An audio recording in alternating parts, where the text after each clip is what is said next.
Hello friends, welcome back to my channel. আবার একটা নতুন ব্লগ নিয়ে চলে এসেছি। তো মিনি ব্লগটা রবিবারের তো তোমরা দেখেই ফেলেছো। যাই হোক, আমি রবিবারের ফুল ব্লগটা শেয়ার করলাম। তো সকাল তখন 12টা বাজছিল, তখন আমি ঘুম থেকে উঠলাম। মৌদি উঠে গেছিলো, ওই 2-5 মিনিট আগেই উঠেছিল। তো মৌদি ওঠার পরেই আমিও উঠে পড়লাম। তো তারপর ব্রেকফাস্ট আমাদের বানানো হচ্ছিলো। আর ওয়েদার প্রতি সপ্তাহে, মানে পুরো সপ্তাহটা হবে বৃষ্টি, আর রবিবার হলেই কটকটে রোদ। এটা কীরকম, বাড়িতে থাকবো একটু বেশ বৃষ্টি বৃষ্টি হবে তা না। যাই হোক, রবিবার তো কিছু প্ল্যান ছিল না, আমি আর মৌদি দুজনেই রুমে ছিলাম। আর 12টার পর আর উঠে কি বাজার টাজার যাবো, আর মাছ টাছ সব ছিলই বাড়িতে। তো জানি যে ওসবই রান্না হয়ে যাবে, আজকে আর বাজার করার কিছু নেই। তো সকাল সকাল মৌদি ব্রেকফাস্ট বানাতে শুরু করেছিল। অন্য রবিবার আমিই বানাই, আজকে যেহেতু মৌদি আগে উঠেছিল তো ওই জন্য মৌদিই বানাচ্ছিল। এখানে বাটার দিয়ে ব্রেড শেক আর তারপর মৌদির ফোন অর্ডার দেওয়া হয়েছিল, যেটা আমার ভাইয়ের দোকান থেকে। তো আমি আর মৌদি ছুটে ছুটে মানে ফোন আনতে গেছি। আমার ভাই সকালে ওই বাসে চাপিয়ে দিয়েছিল, মানে বাসে উঠিয়ে দিয়েছিল, বাসের লোককে দিয়ে দিয়েছিল।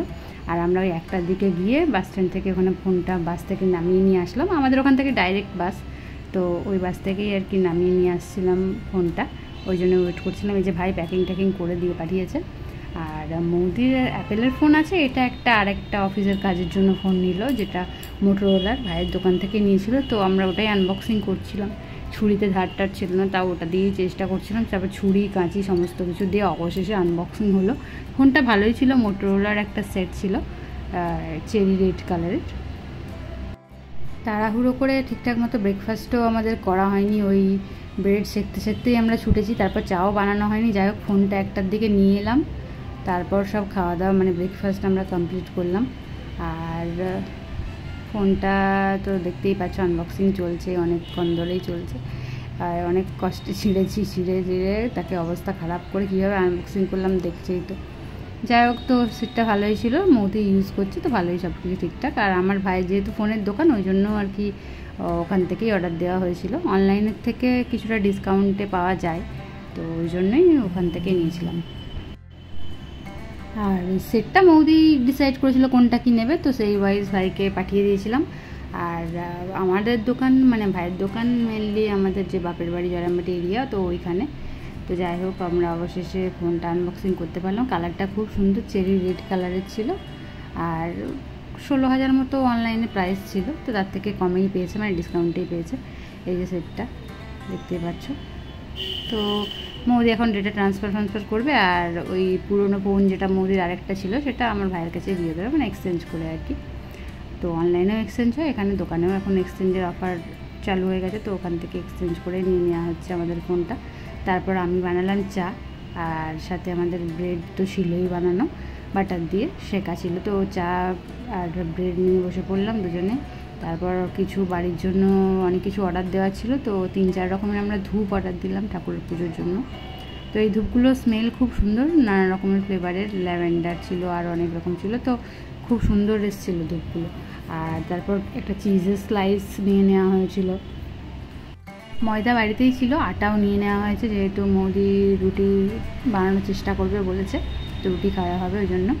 আর একটা দুধের প্যাকেট, আমাদের এখানে আশেপাশে সকালে গেলে দুধের প্যাকেট পাওয়া যায়, কিন্তু একটু দেরি করলে বা বিকেলের দিকে আর দুধের মানে লিকুইড দুধ পাওয়া যায় না। তো ওই জন্য আমরা অনলাইনেই মেনলি অর্ডার দিই। আর মৌদি ছাঁচ খায়, তো মৌদি 2টো ছাঁচ নিয়েছিল, আমি খাই না। আর একটা ডাবরের পেস্ট ছিল, 2টো পেস্ট একসাথে কম্বো অফারে পেয়েছিলাম বলে নিয়েছিলাম। আমুলের লস্যি ছিল, আমুলের বাটার ছিল, আর একটা আমুল কুল ছিল।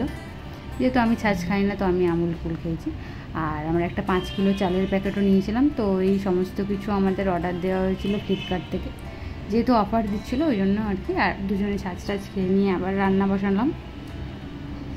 21শে জুলাই ছুটি ছিল, তো মৌদি অফিস যেতে পারেনি বলে মাছটা এনে রেখেছিল, তোমরা আগের ব্লগে দেখেইছো।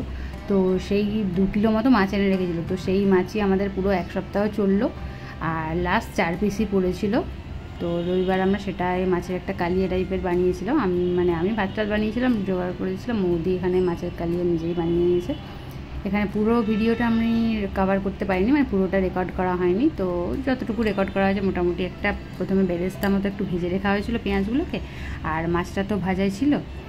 আর এখানে আদা রসুন পেঁয়াজ সমস্ত কিছু দিয়ে একটা পেস্ট বানিয়ে নেওয়া হয়েছিলো মিক্সিতে। আর তেলের সাথে একটু ঘি দিয়ে দেওয়া হয়েছিল। তারপর তেজপাতা, এলাচ লবঙ্গ, দারচিনি মানে গোটা গরম মশলা আর শুকনো লঙ্কা, তেজপাতা দিয়ে মশলা ফোড়ন দেওয়া হয়েছিল। আর একটু দইও ফাটিয়ে রাখা হয়েছিল। এখানে দেখতে পাচ্ছ যে ফোড়ন দেওয়া হয়ে গেছে। তো ফোড়ন টোড়ন দিয়ে মশলাগুলো কষিয়ে নেওয়া হচ্ছিলো এক এক করে। এই যে এখানে তেজপাতা, শুকনো লঙ্কা আর লাস্টে গোটা গরম মশলা মানে আর এলাচি, দারচিনি, লবঙ্গ যা যা হয়, তো ওইসব দিয়ে ভালো করে নাড়িয়ে নিয়ে একটু জিরে ফোড়নও দিয়ে দেওয়া হয়েছিল তার সাথে। পুরোটাই মৌদি ইউটিউবে ভিডিও দেখে দেখে বানিয়েছে, কিন্তু খেতে কিন্তু দারুণ হয়েছিল। তারপর ওই যে পেস্টটা করে রাখা ছিল পেঁয়াজ, আদা আর রসুনের, সেই পেস্টটা দিয়ে দিয়েছিল এর ওপর। তারপর যে গুঁড়ো মশলাগুলো হয় মানে কাশ্মীরি লঙ্কা, হলুদ, জিরে গুঁড়ো, ধনে গুঁড়ো এইসবগুলো একটু দিয়ে দেওয়া হয়েছিল, নুন দিয়ে দেওয়া হয়েছিল। তারপর ভালো করে অনেকক্ষণ মশলাটা কষিয়ে নিচ্ছিল। আর আমি এদিকে ফল কাটার ব্যবস্থা করছিলাম। পেয়ারা আর পেঁপে সে এক সপ্তাহ ধরে ফ্রিজে পড়েছিল, তো ভাবলাম খেয়ে নিই। আর আমাদের লাঞ্চ ডিনারের রেসিপি তো তৈরি হয়েই গেল। এই যে লাস্ট অবধি এরকম দেখাচ্ছিল। খেতেও কিন্তু খুবই টেস্টি হয়েছিল, শুধু দেখতে সুন্দর না, খেতেও হয়েছিল খুব সুন্দর। আমরা রবিবার 2 পিস খেয়েছি দুজনে, আর সোমবার রাত্রে ফিরে গরম করে আবার 2 পিস খেয়েছি। আর মৌদি একটু বড়া ভেজে নিচ্ছিল, মাছের ডিমটাও অনেক দিন ধরে ফ্রিজে ছিল, তো কিছুটা বড়া ভাজা হয়েছিল আগে, বাকিটা ভেজে নিয়েছিল। আর আগের দিন অর্ডার দেওয়া ছিল, মানে মৌদি অর্ডার দিয়ে রেখেছিল এখানে হানি চিকেন, তো সেটাও ফ্রিজে ছিল। সমস্ত কিছু গরম করে আমরা খেতে বসে গেলাম রাত্রে। একদম মাছের ডিমের বড়া, রুই মাছের কালিয়া আর এখানে হানি চিকেন নিয়ে। তো কেমন লাগলো ব্লগটা অবশ্যই কমেন্ট করে জানিও। ভালো লাগলো একটা লাইক করে দিও, চ্যানেল নতুন সাবস্ক্রাইব করতে ভুলো না, পাশে থাকা বেল আইকনটা প্রেস করে দিও। আর লাস্টে একটু আইসক্রিম না খেলে তো চলো না, তো সেটাও খেয়ে নিলাম। তো সবাই ভালো থেকে সুস্থ থেকো, কেমন লাগছে অবশ্যই জানিও। দেখা হচ্ছে পরের ব্লগে, টাটা।